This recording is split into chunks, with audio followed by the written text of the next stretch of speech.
Բարև ձեզ Factor TV հյուրը միջազգային հարաբերությունների մասնագետ Հրաչյա Թաշյանն է, ողջույն, պարոն Թաշյան։ Բարև ձեզ։ Տեսեք, տևական ժամանակ է Հայաստանի ներկա նախկին իշխանությունը մինչև կա բանավեճ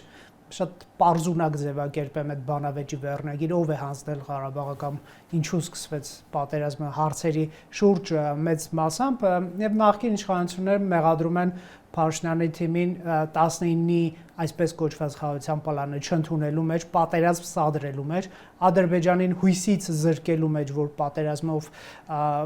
նա ստիպված եղավ ինչ-որ բանը ստանալ, մինչդեռ եթե հույս տայինք, որ էլի բանակցությունների արդյունքում ինչ-որ բան կստանար, չէր սկսվի պատերազմը,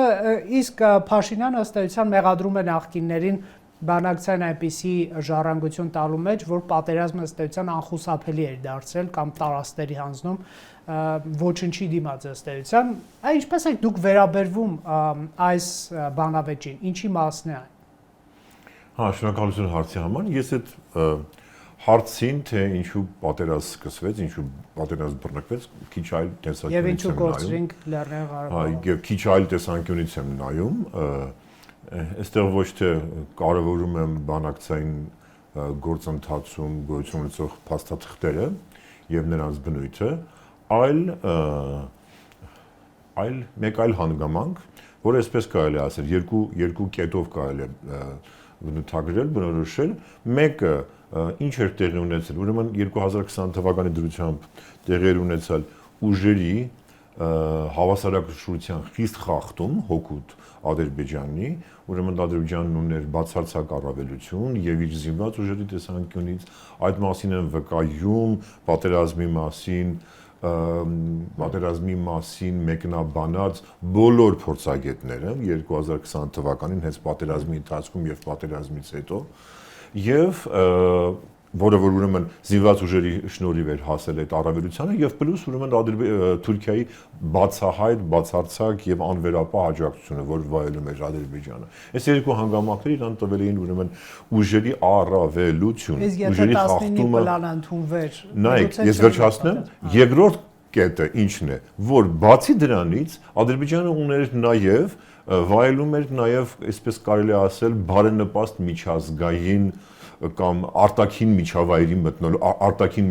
արտաքին մթնոլորտ, որ այսինքն ինչ է սա նշանակում, որ նա գիտեր, որ որևէ մեկը նրա ձեռքը չի բռնելու, այսպես պարզ խոսքով ասած, պարզ լեզվով ասած, որևէ մեկը նրան չի բռնելու ձեռքը, չի բռնելու այդ գործողությունների համար, որևէ մեկը նրան լուրջ կերպով չի մեղադրելու եւ չեն ուրեմն արգելափակելու նրա գործընթացը, պատերազմական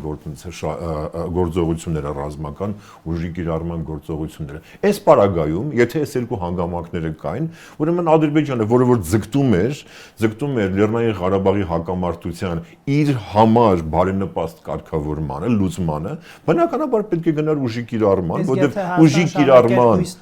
որովհետև ուժի կիրառման, նայեք, ուժի կիրառման միջոցով նա շատ ավելին կարող էր հասնել, շատ ավելի մեծ նվաճումներ կարող էր ունենալ, քան ուրեմն բանակցային միջոցով։ Եւ ես անգամ վստահ եմ, անգամ համոզված եմ, որ գիտեք, նայեք, 2000-ականների գրեթե 2010 քանի թվականից կարելի է ասել մոտավորապես Ադրբեջանը արդեն սկսել էր այս գաղափարը ուրեմն բանանել, արդեն այս գաղափարը, այս մոտեցումը արդեն ворթեգրել էր, որ մի օր ինչ-որ մի հարմար պահի, երբ որ ուրեմն իրադարձությունները դասավորվում են իր համար բարենպաստ կերպով, նա կարող է ուրեմն ձեռնարկել գործողություններ, ուժ կիրառել Հայաստանի, Լեռնային Ղարաբաղի նկատմամբ եւ լուծել իրավիճակի հօգուտ իր օգտին։ Դե 2019-ը համարվում է մի պլան, որը եթե Հայաստանի իշխանությունը ընդուներ, ով է համարում այդպես։ Ընդդիմությունը։ Դե հիմա շատ բան Սա տեղի չէր ունենա, պարոն Թաշյան։ Նայեք, այսպես ասենք, նայեք 2019-ի պլանը որևէ մի բանով չի տարբերվում, կամ գրեթե չի տարբերվում 2016-ի կամ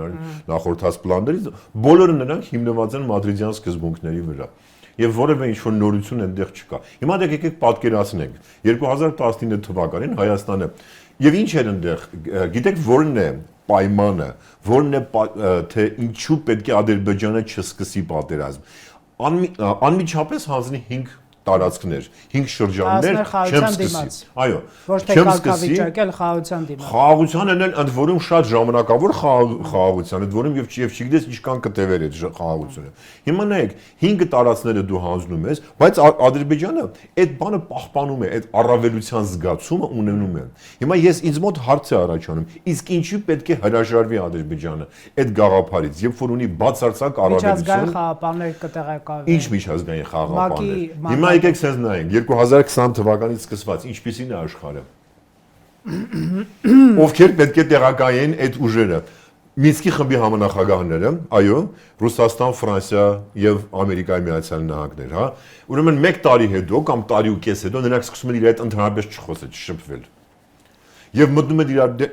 իրար հետ մտնում են լուրջ առճակատման մեջ։ Այսինքն չկա, ես չեմ տեսնում 2019, 20, 21 թվականի դրությամբ, ես առավել եւս 22 թվականի դրությամբ, այսինքն խոսքը գնում է ընդհանրապես 1-2 տարվա մասին։ 22 թվականի դրությամբ ես չեմ տեսնում մի այնպիսի իրավիճակ կամ այնպիսի մի մեխանիզմների գոյություն, որոնք կգային կպարտադրեն խաղաղություն Լեռնային Ղարաբաղում եւ կվերահսկեին մեր այդ պայմանավորվածությունների իրականացումը։ Միջազգային խաղապանները Ադրբեջանի դեմ պատերազմի մեջ չեն ներգրավի հանուն Արցախի հայկական մնալու։ Դուք ինքներս ճպտում եք, իհարկե, ես այդ տեսակ դեպքեր ճիշտ ասած չգիտեմ, որ միջազգային ուժեր որ ուժերն են միջամտել, նայեք, դրանք խաղաղապահ ուժեր են լինում սովորաբար, հա, ինչպես եւ ռուսական խաղաղապահ ուժերն են։ Նրանք այնպես սպառազինված չեն լինում,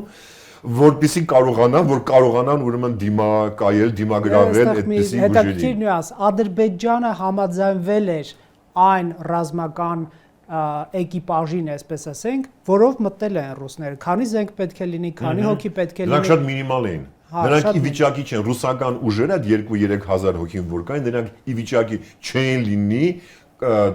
կանգնել ադրբեջանական ուժերի ուրեմն առաջ խաղացման դեմ։ Իսկ ռուս խաղապանները չարեցին իրենց անվտանգություն ապահովելու գործառույթը, քանի որ պարոն Թաշչյան,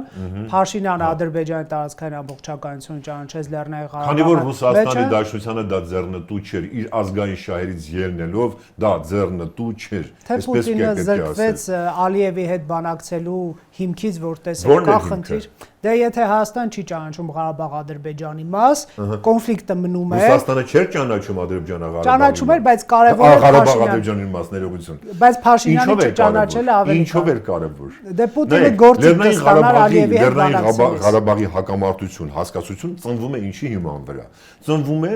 ուրեմն ժողովուրդների ինքնորոշման սկզբունքի հիման վրա։ Եթե այդ սկզբունքը գոյություն չուներ, այս հակամարտությունը այդ ձևակերպումը, որը նա ստացել է միջազգային հանրության կողմից, գոյություն չէր ունենա։ Հիմա նայեք, այստեղ խնդիրը երբևէ չի եղել Ադրբեջանի տարածքային ամբողջականության ճանաչման մեջ։ Այստեղ խնդիրը երբևէ չի եղել միջազգային հանրության կողմից Ադրբեջանի սահմանների անձեռնմխելիության ճանաչման մեջ։ Այստեղ եղել է խնդիրը Լեռնային Ղարաբաղի հայ ժողովրդի ինքնորոշման մեջ։ Այսինքն անկախության ինքնորոշումը կարող է տարբեր ձևեր ունենալ իհարկե, ըստ համաձայն միջազգային իրավունքի դոկտրինի, այսպես ասենք։ Ես հավատում եմ Սերժ Սարգսյանին, այն ինչ որ նա գրել էր Վլադիմիր Պուտինին, պարոն Թաշչյան։ Եվ նա Վլադիմիր Պուտինին գրել էր, որ Ադրբեջանը պատրաստվում է պատերազմի, ռազմական առավելությունը Ադրբեջանի օգտին է, Ադրբեջանը ապակառուցողական է, Ադրբեջանը ուզում է ստանալ ամեն ինչ, չտալ որևէ բան, հայկական կողմի իրական զիջումների դիմաց չտալ որևէ իրական բան, Ադրբեջանը հանրաքվե պատկերացնում է միայն իր Ադրբեջանի տարածքում եւ ոչ Լեռնային Ղարաբաղի, այսինքն դա նշանակում է, որ ադրբեջանցիները հաստատ չեն ասելու գնացեք անկախացեք մեզնից, այսինքն հանրաքվեն ու ըստ ադրբեջանական այդ մոտեցման ունենալու էր Ադրբեջանը ամետ իրադրություն, միջանկյալ կարգավիճակին չէր համաձայնվում, Սերժ Սարգսյանը Պուտինին բողոքում է 16 թվականի օգոստոսին, բայց երբ որ հանրապետականներին հարցնում ենք այդ պարագայում, երբ որ իրավիճակը այդպիսին էր, դուք ո՞նց եք ասում, ինչու չգնացիք լուծման կամ ում են ասում 19 թվականի վերաբերյալ, այո, 19, ինչու չգնացիք, ասում են այդ ընթացքում ինչ որ բան է փոխվել։ Հարցնում եմ, ինչ է փոխվել, արդյոք Ադրբեջանը համաձայն էր հանրաքվեի անկախության բերող տարբերակի օրինակ կամ սառեցնող եւ այլն, ասում են մենք չենք բանակցում Ադրբեջանի հետ բանակցում ենք միջնորդների հետ, Ռուսաստանի հետ։ Այ կարող է ինչպես կմեկնաբանեք։ Ինչ է փոխվել այդ ընթացքում, ես ասեմ ինչ է փոխվել։ Ադրբեջանն էլ ավելի էր հզորացել։ Էլ ավելի բարենպաստ պայմաններ են ստեղծվել Ադրբեջանի գործողությունների։ Իհարկե, 19-20 թվականի դրությամբ, 20 թվականին եկեք ավելացնեմ, ինչ հանգամանքներ կար։ Նայեք, 20 թվականի դրությամբ Թուրքիան ավարտել էր իր անօթաչուների, բայրակդարների փորձարկումը։ Նրանք արդեն պատրաստ էին կիրառման համար, այսպես պատասխանատու բաներում, թաթերա բեմերում ռազմական։ Եվ ուրեմն տրամադրեց դրանք, եւ Թուրքիան այդ միջոցով իթիվս այլ հանգամանքների նաև իհարկե, բայց նաև այդ միջոցով Ադրբեջանին տրամադրեց հսկայական տեխնոլոգիական առավելություն։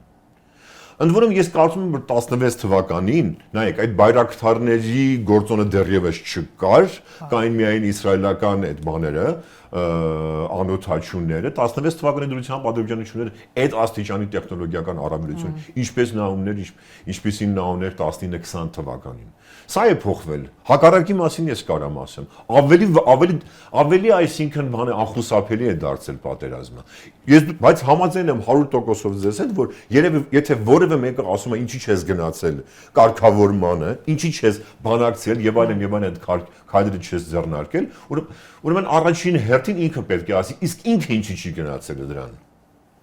Որտեղ նայեք Պարզ տրամաբանությունը, այստեղ դիվանագիտության տրամաբանությունը միջազգային հարաբերությունների անգամ, չգիտեմ, թվաբանական տրամաբանությունն է, որ ավելի շահավետ է գնաս բանակցելու, գնաս կարգավորմանը, երբ ունես ուժային առավելություն։ Իսկ մենք այդ տեսակի առավելություն ունեցել ենք միայն 1990-ականների ընթացքում։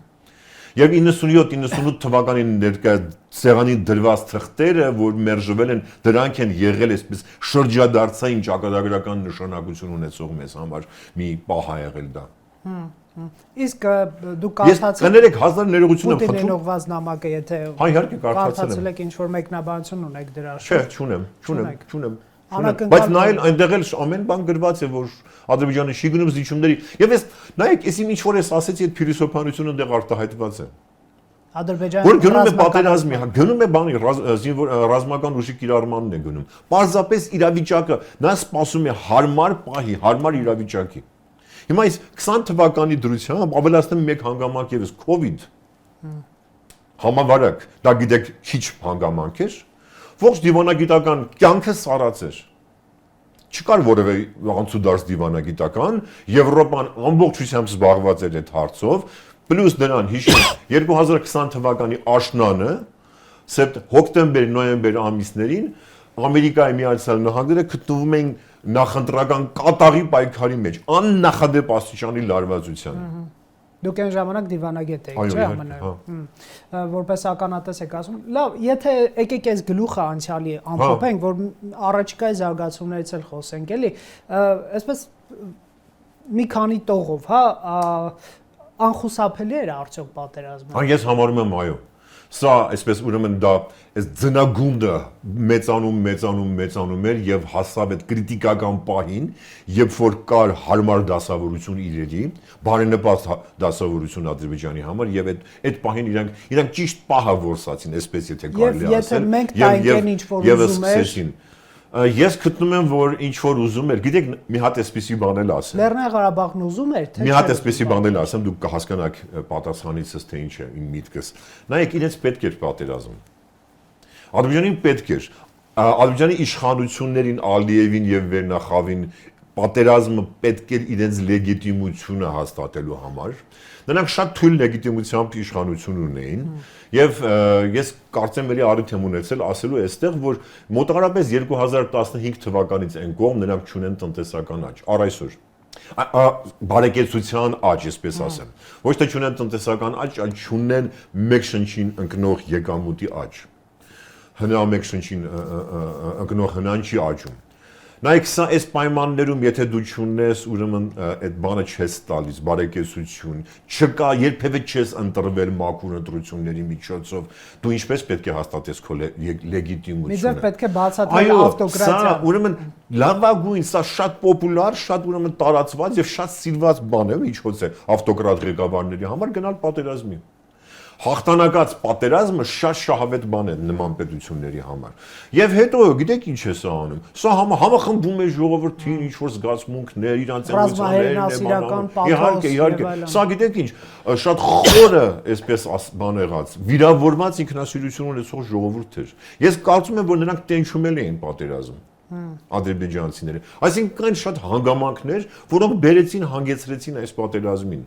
Եվ որոնք, գիտեք, այսպես անշրջելիորեն գնում էր, գործընթացը շարժվում էր դեպի այդ պատերազմը, որը պետք է կանգնեցնել շատ շուտ, շատ ավելի կանուխ բաներին, փուլերին։ 90-ականներին, նաև 2000-ականների սկզբին, երբ որ Ադրբեջանը դեռ չէր սկսել փող վաստակել, երբ դեռ հիշում եք 2010-11 թվականին 5-6 միլիարդ դոլարի մենակ սպառազինություն գնեց։ Արդեն հավատաց իր ուժերին, ասեց ես կարող եմ անել դա։ Թուրքիան մեջքին կանգնած է, դիվանագիտական աջակցություն, բան ասեք, բանակի կառուցում, բանակի շինարարության մեջ։ Այո, Ռուսաստանից 5 միլիարդ դոլարի, 4 միլիարդ դոլարի զենք։ Պետք է երևի մեզ հարց տանք, ոնց ենք հենվում մի դաշնակցի վրա, որը զինում էր մեր հակառակորդին, դա էլ մի քիչ։ Ես այստեղ հարցը միշտ այլ կերպ եմ ձևակերպում, իսկ ինչու ենք մենք մտածում, որ Ռուսաստանը մեր եւ Ադրբեջանի միջև, այսպես խտրականություն պետք է դնի եւ ավելի առավելությունը տա մեզ։ Կարծում եք դա հայկական դիվանագիտական քաղաքական էլիտաների միայն, թե նաեւ նրանք են ուզել, որ մենք այդպես մտածենք եւ ներշնչել են, չգիտեմ։ Չէ, կարծում եմ այդ մտայնությունը։ Ես չեմ ասում միայն մեր կողմից չէ, էլի, միգուցե երկկողմ այդտեղից սնուցվել է, այսպես ասած, եւ մեր կողմից էլ դա շատ այսպես դյուրությամբ սիրով ընկալվել է բանը այդ խայծը բանը։ Այսօրվա մասին Հայաստանը եւ Ադրբեջանը հաջող process-ները տանում են երկկողմ պահանջարկան։ Իհարկե կա Միացյալ Նահանգների ուղեկցումը այս իրադարձություններին Թրամփի ուղով, ինչպես նաև տնտեսական ներդրումների խոստումներով եւ ծրագրերով, օրինակ Հայաստանի հետ, Ադրբեջանի հետ էներգետիկ, Exxon Mobil եւ SOCAR այդ հուշագիրն է ստորագրվել։ Եվ եթե մեծ պատկեր նայում ենք, Ադրբեջանը, Հայաստանը ԱՄՆ-ի համար դիտարկվում են որպես տարածքներ, տրանզիտ պետություններ դեպի Եվրոպա, Կենտրոնական Ասիայի այդ ամբողջ ռեսուրսները տեղափոխելու ըստ էության, հա։ Այսինքն չի կարելի ասել ԱՄՆ-ն այսպես մի կողմ է քաշված, բայց նաև տեսնում ենք վճռական բանակցություններ, հանդիպումներ երկկողմ տրամաբանության մեջ։ Ինչ կարող է սա մեզ տալ։ Մենք արդյոք հաղթահարել ենք որպես պետություն եւ դիվանագետներ, քաղաքական գործիչներ այն ֆոբիան ադրբեջանցիներից, որ եթե մենք միայնակ մնանք սենյակում, նրանք մեզ կսպառնան պատերազմով, հետեւաբար ինչ որ մեկը գոնե դրան հետևից պետք է ականջ դնի եւ վճռական սպառնալիքի պահին ներխուժի եւ նրան կասեցնի։ Ես էլ եմ դրա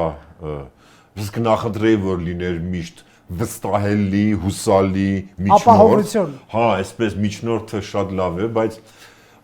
նայեք, ինչ է տեղի ունենում այսօրվա ժամանակակից աշխարհում, ես ավելի sense հայեցակարգային պատասխան տամ ձեր հարցին։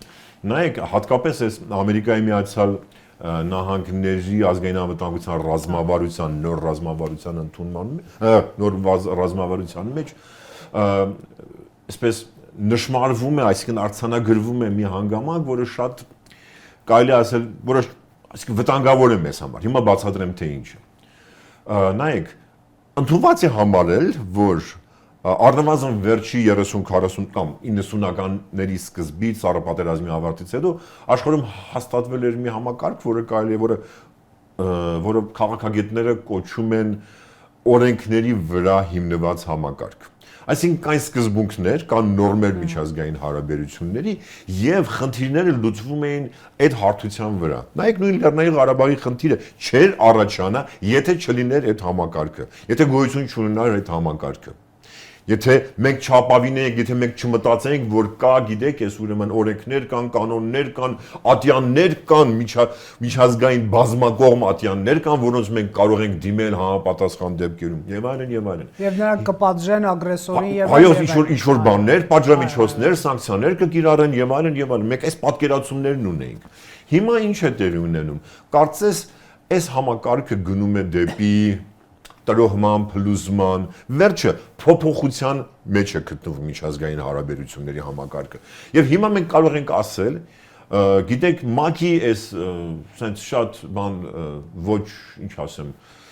անփառնակ բառը չեմ ուզում ասեմ, բայց դա է գալիս մտքից։ Արդեն ասեցիք։ Արդեն ասեցի։ Այս վիճակը, ոչ հրապուրիչ վիճակը, միջազգային ատյանների, օրինակ ԵԱՀԿ-ի մասին էս վերջերս բան լսել եք։ Ինչ որ գործողություններ այնտեղ կատարվում են, որը որ մի մարմին է, մի ատյան է, որ կատարվեց, Մինսկի խումբը լուծարվեց։ Հա, Մինսկի խումբը լուծարվեց։ Մի մարմին է, որ պատասխանատու է մեր տարածաշրջանում, Եվրոատլանտյան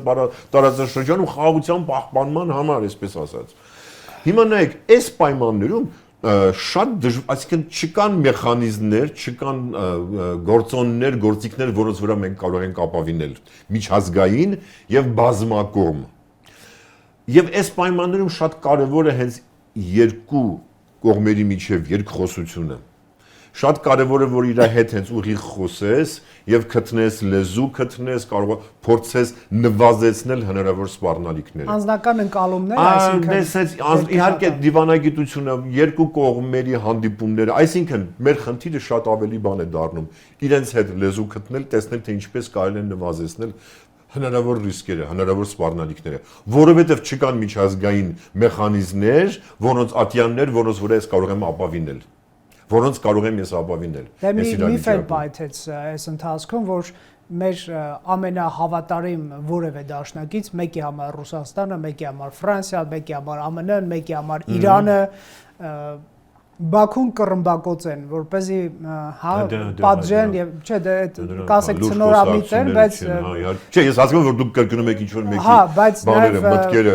գաղափարները։ Բալկանյան երկրներում ՆԱՏՕ-ի կողմից համապատասխան երկրի ռմբակոծումը հանուն Կոսովոյի դեմ պատերազմի կասեցման, այդ լեգենդը նաեւ հայկական մեկնաբանություն է ստացել, որ եթե մենք հավատարիմ լինենք ինչ-որ մեկին, ինչ սպասել Հայաստան-Ադրբեջան տիրույթում պարոն Թաշյան, արդյոք այսպես առնվազն 3 տարի մենք պատերազմի ռիսկը նվազեցած։ Դա այս գործընթացները մենք կարծես զրուցել ենք այս թեմայի շուրջ։ Նաև իհարկե այստեղ նորություններ կան, այնպես չի որ մենք կրկնելու ենք, դա նավթի գնման շուրջ բանակցություններն են եւ շատ հավանական է իդեպ Թբիլիսի այս տարիֆային կամակորությունների ֆոնին, երբ որ շատ բարձր Թուրքիա ուզում Հայաստանը եւ Ադրբեջանը իրենց սահմանով փորձեն, այո, ինչ որ ներկրումներ անել։ Այն ինչ որ տեղ էս նայեք օգոստոսի 8-ի փաթեթը ես շատ լավն է, այսպես ասեմ, եւ շատ հուսադրող է։ Այսինքն շատ բան չի կարելի այստեղ մեկնաբանել, հնարավոր չի շատ բան մեկնաբանել, պետք է հուսով լինենք, որ մեր իշխանություններն էլ ուրեմն հմուտ կերպով կնավարկեն այս միջավայրում, այս վիճակում, նոր իրավիճակում եւ կկարողանանք ուրեմն լավ դուրս գալ այս վիճակից, բայց հուսադրող հանգամանքները նաեւ այնն է, որ վերջիվերջո Ամերիկայի Միացյալ Նահանգները ներգրավված են այս գործընթացում, վերջիվերջո նրանք ցուցաբերում են շահագրգռվածություն, վերջիվերջո կա նաև իրենց այդ պայմանավորվածությունների փաթեթը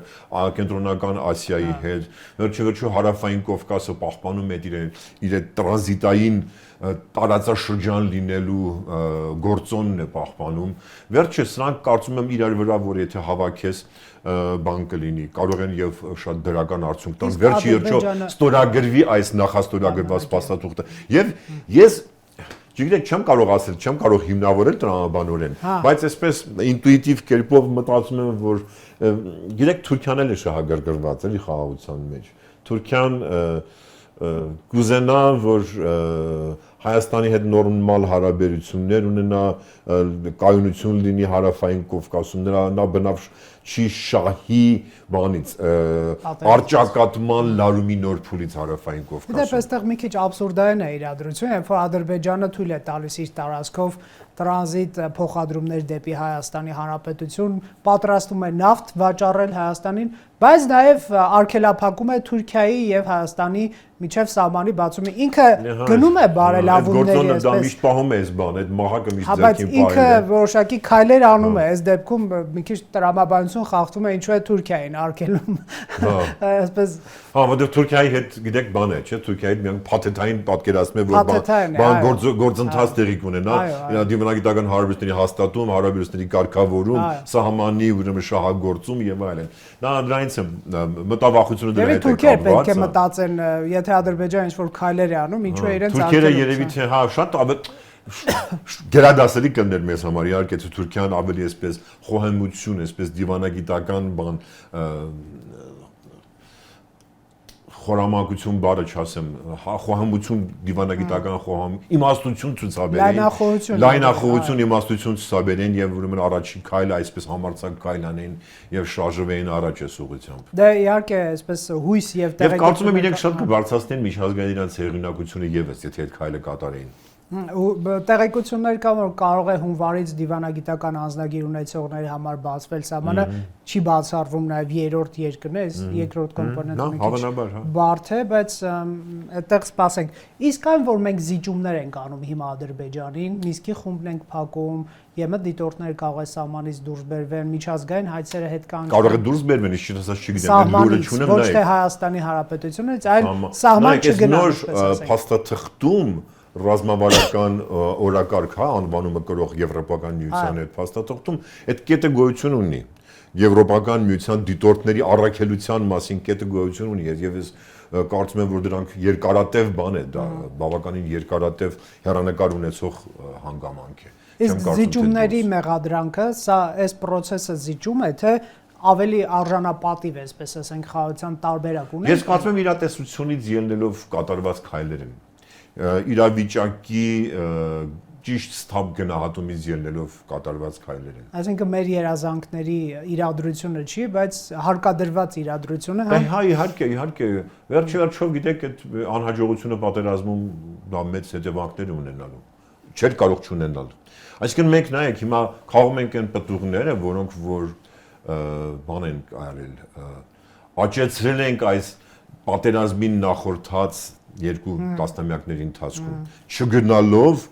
կարգավորմանը խորացնելով արճակատումը խորացնելով անտագոնիզմը ի կողմերի միջև թշնամանքը եւ այլն եւ այլն լավ այս վերջին հարցը դուք պատկերացնում եք Հարավային Կովկասի վերաբրենդավորում պատերազմների չգիտեմ քաոսի ագրեսիայի մահվան լուրերի տարածք լինելուց վերափոխում առևտրի, չգիտեմ, համագործակցության, ճանապարհների բացման ավելի լիբերալ է, այսպես ասենք, հարաբերությունների։ Ադրբեջանը ինչքանով է հավանական, որ գնա այդ վերաբրենդավորմանը, իրեն հիշեցնի ոչ թե կոնֆլիկտով եւ Հայաստանի դեմ հերթական ագրեսիայով։ Նա շատ լավ հարց եք տալիս։ Այլև դերը փոխի էլի։ Լավ հարց եք տալիս եւ դժվար հարց եք տալիս։ Իհարկե նայեք, ես որոշ չափով հնարավորինս, այսինքն հետևում եմ ադրբեջանական մամուլին եւ տեսնում եմ, որ այնտեղ արդեն կան մտավախություն, թեպետ այնտեղ փակ մամուլ է, փակ հասարակություն է, խոսքի այդ աստիճան, անհրաժեշտ աստիճանի ազատությունը չկա, բայց արդեն կան, այսպես սփռվում են այդ բաները, կտորները լուրերի, որ գիտեք, լավ ինչքան կարելի է նավթին ապավինել, նավթն էլ գները կարծես թե գնում է, միշտ էլ տատանվում են այդ գները եւ մի առանձնապես նավթ էլ չունի Ադրբեջանը։ Եվ ես ասացի, ես կարծում եմ, որ իրենք չունեն բարեկեցության աճ չկա երկրում չի արձանագրվում։ Այսինքն պետք է ուրիշ ուղիներ փնտրի այդ երկիրը, այդ պետությունը զարգացման, իսկ ուրիշ ուղիները, գիտեք, հենց այնպես չեն լինում։ Ուրիշ ուղիներ գտնելու համար պետք է գնա, պետք է շարժվի դեպի ժողովրդավարեցում։ Դու պետք է բացվի երկիրը, պետք է ավելի ուրեմն բան լինի, ավելի ուրեմն իրավունքի գերակայության ժողովրդավարական ինստիտուտներն ավելի ամուր պետք է լինեն։ Այսինքն իր կերպարը պետք է փոխի։ Եթե գնա այս ճանապարհով, մեզ համար իհարկե, նայեք, ինչքան որքան էլ դա ռեժիմի ապրելու տեսանկյունից նայենք, որովհետև երևի գլխավոր հարցը դա է, մոտիվացիա այս ռեժիմը կունենա։ Նայեք, հիմա շատ հետաքրքիր է նայեք, եւ մի կողմը կա եւ մյուս կողմը կա հարցի։ Ինչքան կարող է ապավինել այս շովինիստական, այսպես ասեմ, կամ ազգայնական լեգիտիմության վրա։ Որքան երկար կարող է։ Դա լիմիտ ունի, չէ՞։ Հա, դա լիմիտ ունի, հա, ինչ որ կասի լավ, մի 5 տարի էլ այսպես ասենք, թե ապրեցին, բայց հետո ինչքան պետք է շարունակեն, որքան պետք է, եւ հասարակություն կաջակցի, թե չի աջակցի։ Հա, եթե հասունանա այդ հասարակության մեջ այսպես ներքին պահանջ փոփոխությունների, այդ երկիրը կգնա փոփոխությունների եւ եթե կարող է բացվել, սկսենք, ուրեմն գիտեք մի երազանքի իրավիճակ է, որ Հարավային Կովկասի 3 պետություններ ունենան, ասենք, ազատ առևտրի